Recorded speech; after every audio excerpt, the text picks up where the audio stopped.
Mighty Radio.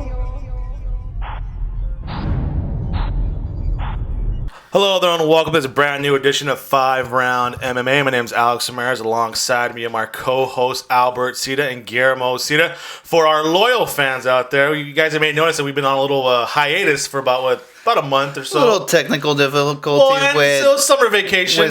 You were vacation. in Vegas one week. Albert was in Oregon one week, and I was just kind of here, walking around the streets of LA for 1 week. So it's not too bad. Hey, Pokemon Go has us going all over the world. Is that what it is, Pokemon Go? Yeah, it got you hooked, dude. Just to let you guys know, there's an Indorino around here, so. The studio? What? Around the studio, so I will be getting that after the show. Well, there you go. Well, I think it was a good time on our part because we didn't miss too much when we were gone. A couple of news here. Yeah. But I think it's appropriate we're back now. We have all the fallout for UFC 200, UFC Fight Week. So this week, expect to see us, a couple shows more this week, not just the one. So we got the special, which is today, UFC recap, UFC 200 recap. We're going to go over Fight Week in another episode, and then all the news and John Jones stuff for another episode. So it's going to be a full week of 5RoundMMA. So we're gone, now we're back with a mouthful. So today's show, it's all UFC 200. So let's start with round number one, guys. Let's start from you want to start from the prelims, or you want to start from the? Actually, no. Let's start from with the bottom up. Your overall assessment of this card. Did it live up to hype? Were you let down? Were you kind of round one? Did it live up to the hype? Here's the problem. The problem is expectations are high from UFC 100. You stack the card, and you have some drop fighters, so your expectation's still there though. I don't think it reached at least not to my expectation of what I envision a UFC 200 card in terms of the results and stuff like that. So I'll give it like a B+, B area. Albert, you're great. Yeah, were the names there even though we had all the dropouts? Yeah. But as far as exciting fights, I seen some better fight nights. Yeah. Than this card. I'm gonna give it like a C+, B-. I'm about a B- as well too. So let's go to some undercard highlights. I'm just gonna go ahead and skip over the Diego Sanchez Joe Lozon. Why are you doing that? Don't need to talk about that. Poor Diego. Gegard Mousasi with a huge knockout win. Continue what he does best. Can we just take a moment to appreciate Gegard Mousasi's not caring approach to everything? Yeah. Did you guys see the weigh-ins? No. Dude, the guy goes in, weighs in, goes up to the guy. What, man? We're gonna fight? But I love that so much about Gegard Mousasi. Like, if you were to ask like any average person and they're tired, you're about getting a fight, whatever, their ants up, they got the adrenaline pumping, or they got so much things. Mousasi's whatever. It's a Saturday. The thing is, the prelim cards are actually really, really exciting. I mean, all of them were finishes. Well, the Fight Pass. Yeah, the Fight Pass. Sorry. 3 for 3. 3 finishes. The Fight Pass. Imagine if those were sprinkled in there. I know. I mean, take away the Diego Sanchez loss, which we were a little bit disappointed. But I mean, like the Gegard Mousasi, Jim Miller. It started off with fire. I mean, like you're like, oh, this is what we're gonna expect. Yeah. So, but the reality is, if you look at that top card, there's nowhere you can really replace. Yeah, that's the thing I was thinking, because I was thinking the same thing. I was like, oh, only if they would have kind of like been mixing around. But if you look at that top card, just on paper and now what we saw last night, it would have been difficult to shuffle any of those guys in there and squeeze them in. No, I totally agree. It's kind of awkward too. I mean, after the Fight Pass, it switched over to Fox Sports 1, but there was an extra innings baseball game between the Yankees and some of us don't have FS2, so we got stuck on Twitter. A lot of people don't have FS2, so like people were blowing up Fox Sports' Twitter account saying this is bullcrap. Switched over. Yankees. It's not like it's a playoff. Thank you, Brian McCann, for hitting that freaking that double to get rid of. Yeah, so a lot of people got to see the Sage Northcutt fight, right? By the time it switched over to Sage Northcutt, they were already announcing his decision win. Yeah. So I didn't even get to watch that fight. People didn't get some Sage. Yeah. So you know what that means, right? Dana White has to book him in the next card immediately. You see on Fox. So Fight Pass started with fireworks. Boom, boom, boom. 3 knockouts. The first and then we went for nothing but decisions. Yeah. All the rest of the night, nothing but decisions. That was so hilarious. I thought if you were invested from the beginning and saw the Fight Pass, you're like, dude, this is going to be the most epic card ever. And then all of a sudden, decision. And by the time you get to pay-per-view, you're like, well, Brock Lesnar's still coming up. You know what's funny, too? They weren't even close fights. They were all unanimous decisions. Yeah. So it was like just one side dominant. Sage Northcutt was down. TJ Dillashaw, good fight. Sensal showed some ring rust, I thought, anyways. Guy's out for almost 2 years. Dillashaw does what he does. Kevin Gastelum, Johnny Hendricks, that was like I don't know what that was. I felt bad for Johnny Hendricks just because, like, he looks like shell himself. Yeah, I think for sure he's gonna go to 185 after this. There's no. Well, the thing is, no way around even shaving off his beard didn't give him that full pound to drop. He still had a quarter of a pound to drop. So I mean, like that sucks for him. I mean, but yeah, I bet you that's when he starts thinking, I shouldn't eat that quarter pounder. But yeah, there has to be a weight class change for Johnny Hendricks. Has to be something. And then Juliana Pena. I mean, outside of her troubles outside the octagon, the girl can fight. She knows what she's doing. Kat Zingano's kind of. I think she doesn't recover from the Ronda Rousey fight. And to tell you the truth, with Amanda Nunes, I know we haven't got there. With her win though, I see no reason why Julia Pena should not get a title shot, and why she shouldn't be the champion. To tell you the truth, after her performance against Kat Zingano. The gates open in the women's bantamweight. Yeah, I think Kat Zingano still hasn't recovered from the Ronda Rousey thing. But overall, I would say okay. The names, undercard, the names prelims. are there. There were some highlights, but I was left with wanting more. Yeah, I totally agree. So that's a good opening round. We're return for round number 2 with the main card. We're going to talk about everything that we saw and who's gonna. I wanted to get the top star of the main card when we come back. All right, guys. Yep.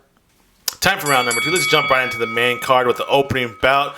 Cain Velasquez versus Travis Browne. I think coming into this bout, I was like, man, Cain Velasquez, he's go to headlining pay-per-views now, being the opening card. It's like Czech Congo all over again. As long as it's not the prelims, bro. True. So a pretty big heavyweight, but I think it was more important for Cain Velasquez than it was for Travis Browne or Brown. I keep saying Brown as Brown. But that's just my opinion. Cain Velasquez did come and deliver. You know, Travis did have something to gain from it. I mean, had he won the fight, I mean, like you're talking about top contender. I mean, even possibly getting a title shot. Yeah, well, after rounding off 3 wins in a row, Brown has alternated wins this past 4 fights. And that's another reason why I thought the pressure wasn't too much on Travis Browne, because he's coming off of a win. And Cain Velasquez, not only is he coming off a loss, he's coming off of like an embarrassing a huge layoff. Yeah, and he got beat. He got beat up his last fight. Well, come on, man. He got beat up. Yeah, but I mean, did he get beat? Yes. He got beat up. Did he get beat? Yes. He got beat up. Not once he got beat up. Yeah. He was fighting elevation. Look at the difference now. So I mean, Guillermo, you're the resident heavyweight expert in this. I wouldn't say in expert. the studio, but it's always been a division you're passionate about. Dear to my heart. And this is your boy Cain Velasquez. So is Cain back? The Terminator's back after yesterday. You know, new stuff. He's throwing spinning wheel kicks. Yeah, I know that was pretty exciting. It came out of nowhere, but I still have some fear in Cain Velasquez. I don't know if it's him taking a punch or what, but you know, Travis Browne started the fight, and you know, it seemed like one of the shots may have hurt Cain Velasquez. Yeah, one of them landed pretty good. Yeah, so I was scared for him. So that going forward, I'm still questionable about his chin a little bit, or where his chin stands, because some of these heavyweights can punch, but with power. Given that, we gotta wait for Stipe Miocic versus Alistair Overeem, but you have the Verducio Verdum match now. You have Arlovsky, you have Junior Dos Santos, but who wants to see part 4 of that? Yeah. But Cain Velasquez is still not there yet. I mean, like I think with this injury is such a big holdup for him, because now so much has happened in the heavyweight division while he was gone.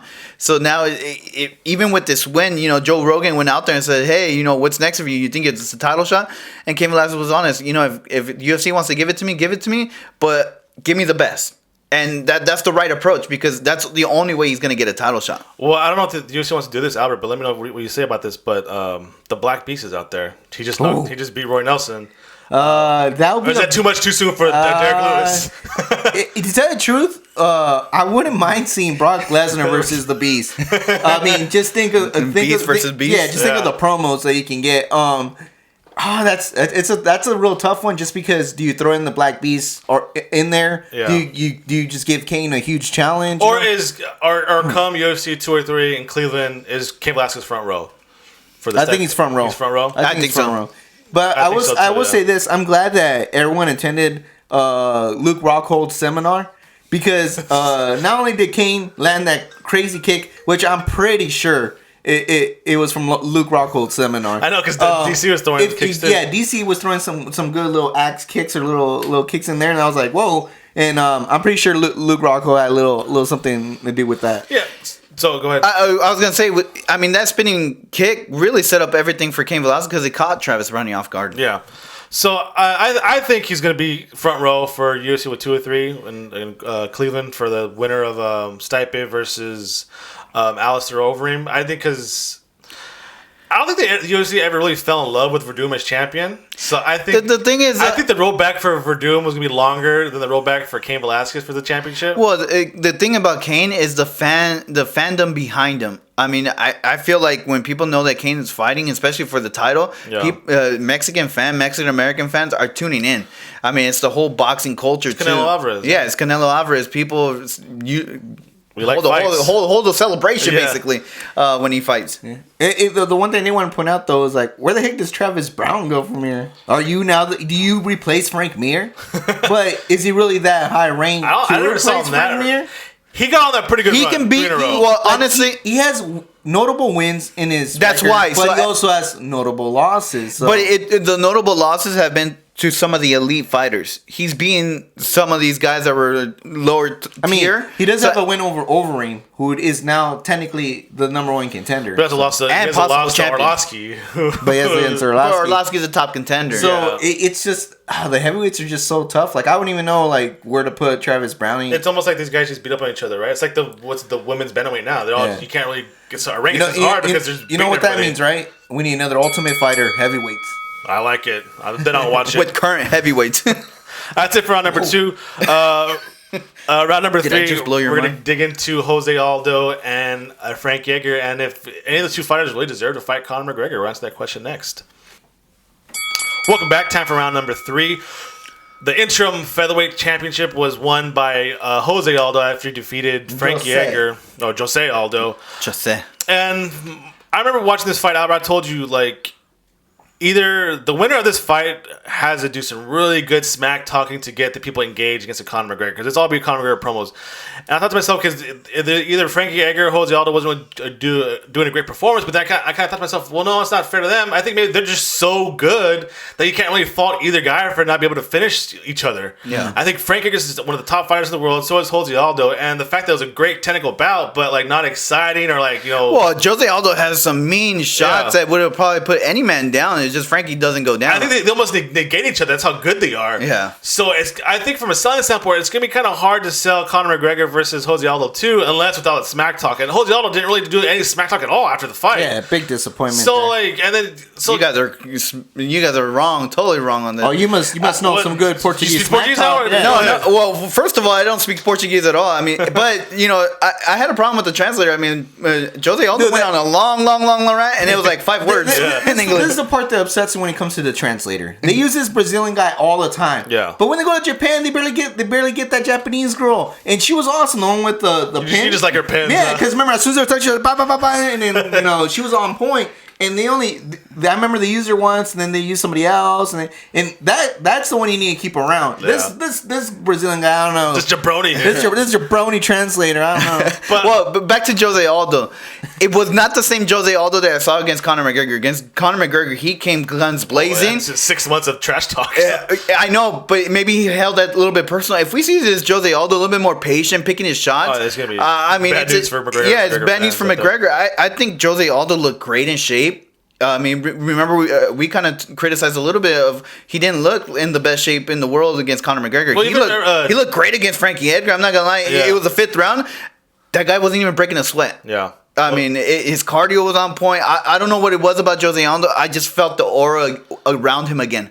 I think he needed to be humbled, and I think now he's even hungrier. That's a good point.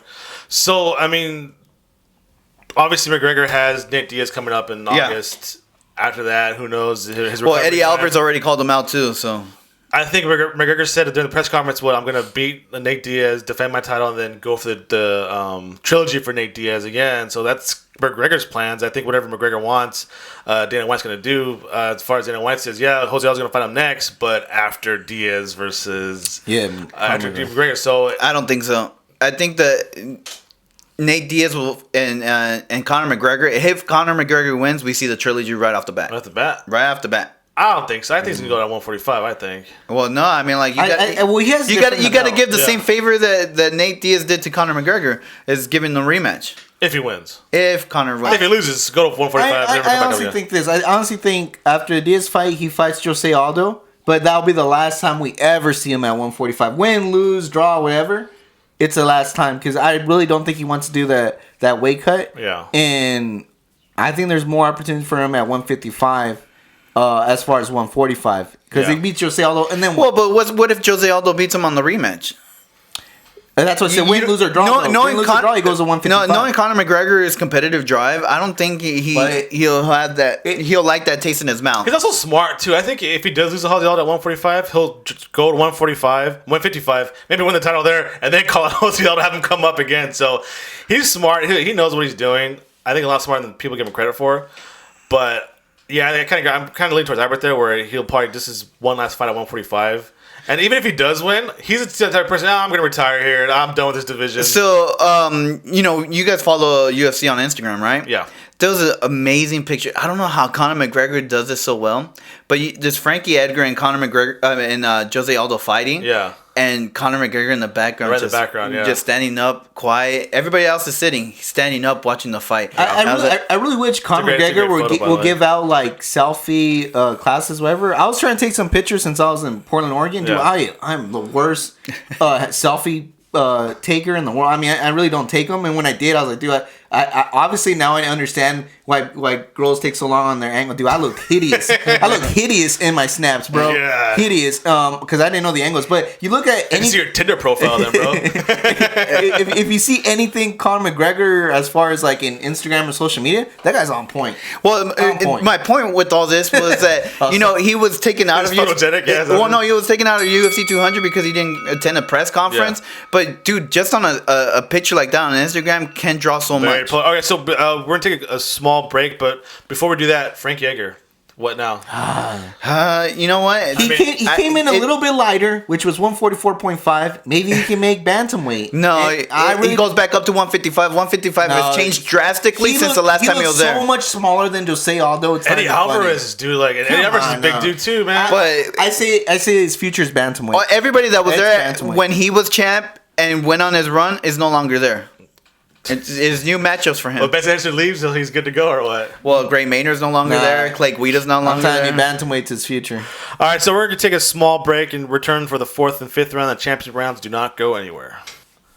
Welcome back. Time to enter the championship rounds now. So round number 4, I wanted to discuss the return of the good old-fashioned Mark Coleman 101 ground and pound we saw at UFC 200. Right, Albert? Thank you, yeah. Between Daniel Cormier ground and pounding, Anderson Silva, and Brock Lesnar ground and pounding, Mark Hunt. It was some good old-fashioned UFC 20 GSP throwback to the good old days of people booing and like laying and praying and just guys just humping each other. So, I mean, you can't really fault DC for ground and pounding Anderson Silva because of the times they did sign up. Anderson Silva had some pretty good shots during his the fight. The last one with a kick to the ribs. Ribs, yeah. Oh, dude, I think he ripped his spleen, dude. And then you can't really blame Brock Lesnar for wanting to take Mark Hunt down to the ground so he can't get knocked out. So, I mean, people were booing DC, but they're cheering Brock Lesnar.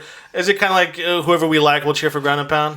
No, well, yeah, actually. Because to tell you the truth, it's the intelligence of the fans. And No, because look, let me defend it. And one saying is, we know that if DC Anderson Silva stand up, we'll see like a very crazy fight. But with Brock Lesnar, we want him to win. The fans want to win so much, they know that if he takes down Mark Hunt, it's game over. Yeah. So I don't know. To me, it was just understanding that. To me, it didn't want the game to be over with DC. Now you make. Okay, to me, it didn't make any sense why they would boo Daniel Cormier, and I didn't hear one boo for Brock Lesnar. I never saw, the house erupted when he got his takedown. And there was a chant even saying "stand him up" with Daniel Cormier, but there was no "stand him up" with Brock Lesnar. To me, you know what would have been funny if the fans would have chanted with Brock like "keep them down." But my point is like, why does it matter who it does it? To me, both fights didn't deliver in terms of excitement. I mean, both the wrestlers. Oh yeah. I don't blame DC and I don't blame Brock Lesnar because you go to your bread and butter. You're an expert at wrestling. Use your wrestling. I totally agree with that. Right. But how can you be hypocritical on one guy and not I'm not judge the other guy? I'm not, but just know that you're saying as long as Brock Lesnar wins. No, I'll take that. Now you build the credibility for SummerSlam against Randy Orton. Exactly. I wanted that build up really good, Guillermo. But I respect both matches, and it wasn't exciting and frustrating the DC one, but just like the whole time I tried when I would look at Alex, like, dude, it's like, did we really expect anything else? If the takedown's there and he can get it easily, why not? Yeah. You know who I blame? It's Anderson Silva. It's not like he's fighting some guy that DC has more confidence in the stand-up. We saw just what happens if he stood up just for a couple moments. What could have happened? Yeah. So why not go for a takedown? Same thing with Brock Lesnar. Why not go for a takedown? Everybody knows all of Mark Hunt's career, the guy isn't that. I want to say that good, but he struggles more in the ground than anything else. This is a product of taking short fights or short notice on fights. I blame John Jones and I blame Dana White. Yeah. Dana White for canceling moving Conor McGregor versus Nate Diaz out of UFC 200. So then you bring in Brock Lesnar versus Mark Hunt on short notice.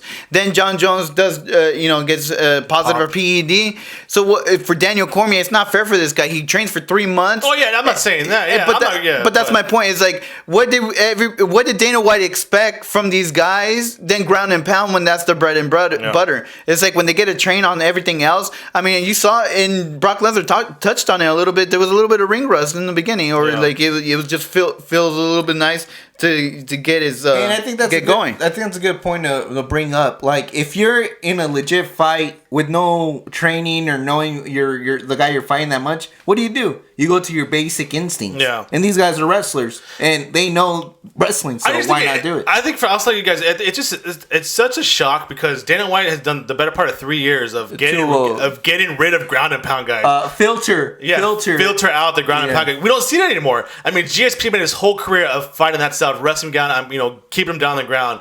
Remember, John Finch did the exact same thing and never got a White title. Hated him for that. And then, so this is kind of like he's slowly filtering these guys out. So when's the last time we saw a heavyweight bout like on the ground? Never. I mean, like look at Cain Velasquez versus Travis Browne. You expected Cain Velasquez to take him down. He didn't. Now it's like when you see guys on the ground, like okay, they're working for a jiu-jitsu, a submission move. Now, but you rarely see a guy held down for that long. I will say this before we end the round here is there was 2 different types of ground and pound. Yeah. Let's keep in mind that when DC had Anderson Silva and he was the level of jiu-jitsu they were not in the same. Yeah, but the DC's ground and pound wasn't as vicious as. But Anderson Silva's Brock Lesnar was there. Ground defense was so much better than Mark Hunt. Yeah. Maybe that's something to say for why Brock Lesnar was a little bit more acceptable than. I've always been a big fan of ground and pound, so I think I get beat up by that. Mark Coleman's the man. Exactly. Hammer fist day and night. Come on. So we got one more round, championship round. Talk about Amanda Nunes and Miesha Tate. So Miesha Tate made the right choice of picking Nunes over Holly Holm. Should be fun. Time for the 5th and final round. Round number 5. Oh, I said 5th final round. Done. Round number 5. Anyways. So main event, Amanda. You're looking more confused than Miesha Tate. Yeah. Amanda Nunes versus Miesha Tate. This bout was in the middle of the card, right? Not even the co-main event. It was the middle of the card, and then after the whole John Jones thing got bumped up to the co-main event because Brock Lesnar versus Mark Hunt was the main event. The people said, no, it needs to be a title fight, so they got bumped up to the main event.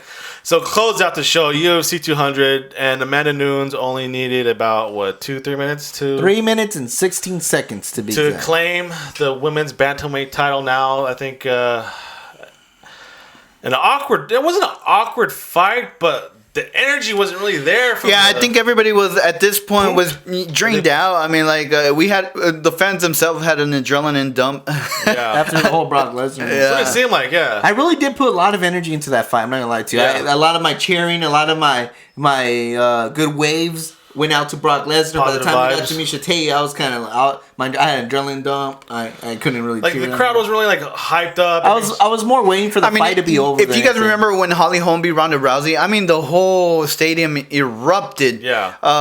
I didn't think I didn't get the same sense with Amanda Nunes. Even Amanda Nunes' reaction after the fight was very, very not celebratory. Well, so it felt emotional, not like it was emotional, but it wasn't like, oh yeah. It was just weird. I think one because Amanda Nunes is not really known to like the casual fans. So for that, she's main eventing UFC 200 after Brock, after Anderson Silva, after Frankie Edgar, after Jose Aldo, after Cain Velasquez. This is kind of okay. Who is this? She got her title shot by being someone Valentina Shevchenko. Yeah. Which if you're listening and you're like, what did he say? Yeah, exactly. That's what I said. And if you go look at the top 10 rankings that UFC has, she was number 7. So Amanda Nunes herself is the 4th rank. She does not. She did not have like the big star or known aspect to it. And I think I brought this problem last week. Miesha Tate is popular, but I don't think she's not as charismatic as Ronda Rousey.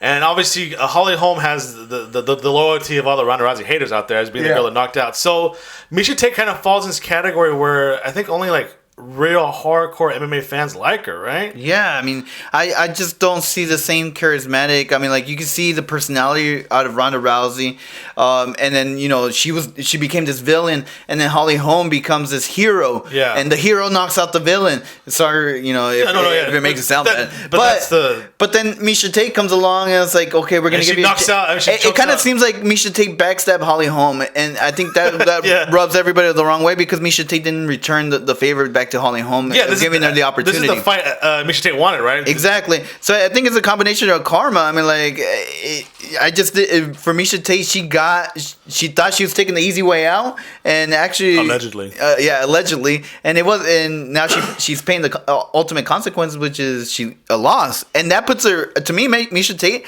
has to face Holly Holm and Ronda Rousey before she even gets another chance at Amanda Nunes. Well, even Kat Zingano. She just lost like Kat Zingano. She hasn't avenged either yet. So, I mean, Miesha Tate, am I just wrong in feeling like she's not as charismatic and not like, she's not embraced by the fans? Because when she came out, she came out to Katy Perry. And I think there's a lot to say that from what I saw on social media, there was not really much care for that fight. The fact that she lost. You get me? Even when like Holly Holmes lost against Miesha Tate, there's a lot of retweets. And I know what it is. What? I finger pointed to what this is. People cheered for Miesha Tate because someone wanted or everybody wanted Ronda Rousey to eventually lose. Yeah. Miesha Tate was the closest one until we got Holly Holm. So I think it was for Miesha Tate, it was just opportunistic from the fans because we were cheering for someone to defeat Ronda Rousey. Now that Holly Holm does exist, now we're starting to see that she wasn't really charismatic, very fan friendly, or people really cared for Miesha Tate. So. And with that said, the only thing good that comes out of it, it really opens up that women's division, and I really do think it's like the light heavyweight division back in the day, right? And we win it and you lose it. Exactly. When we talked earlier, I really do think Juliana Pena really put herself in a good position because before all this, you mentioned Amanda Nunes lost to Kat Zingano. Miesha Tate, other than Ronda Rousey, has a loss against Kat Zingano, and guess who just beat Kat Zingano? Julia Pena. So I think it really opens up the door, and I really hope that Julia Pena gets a shine. And to tell the truth, I don't see. There's not one reason she should not be the next bantamweight women's champion. Well, let's get an opportunity, right? I mean, because it's skills over there with Juliana Pena. It's all the stuff she does outside. I remember she was horsing around on the training, and that's how she blew out her knee. And then she had that legal trouble, I think, with the same teammate who blew out her knee. She they got arrested together because they were drinking too much. So hopefully, I mean, the bantamweight division's wide open now. It's like the light heavyweight division was back in the day. You win it and then you lose it. So I mean, which is exciting for fans. And I don't know if it's too exciting because it's all that whole talk about a reigning champ for a long period of time. Yeah. Look at the other women's division, Joanna Jay. I mean, she's becoming a freaking sensation star. Yeah. I mean, she's being, I think, more a fan favorite over Miesha Tate. Yeah. So and then Dana White said whenever Ronda Rousey comes back. Whenever she wants to come back, instant title shot. Whoever the champion is, get out of here, fight. Dana so White. That's what he's saying. Crap. That's his word, and he's sticking to it. So that's it for today's show. Good to see everybody back again. Good to guys get back in the room and putting out episodes. Get Cain a title shot. UFC 200 recap show. Hope you guys enjoyed it. So make sure to follow us on Twitter and Instagram at FiveRoundMMA. Like us on Facebook. Subscribe to us on iTunes, YouTube, and Podomatic. And please visit FiveRoundMMA.com. You can check out this podcast at FightBookMMA.com under the podcast page. A big thank you to Rocking Green Eco-Friendly Cleaner Products, the 5 Rounds clothing line, and of course the RMA Foundation, Redemption Martial Arts. We also got one more episode coming this week too, right guys? A Fight Week recap and all the news and stuff. So check that's going to drop on later this week as well. So yeah, keep an eye out. What do you guys got? All I gotta say is, D'Angelo Russell has ice in his veins, son. Ice in his veins. Preseason champ, Summer League champs, baby. That's what I love. All I want to say is to Jason, yes, we can. Oh yeah, the cream of the crop. You are now listening to FRMMA Radio.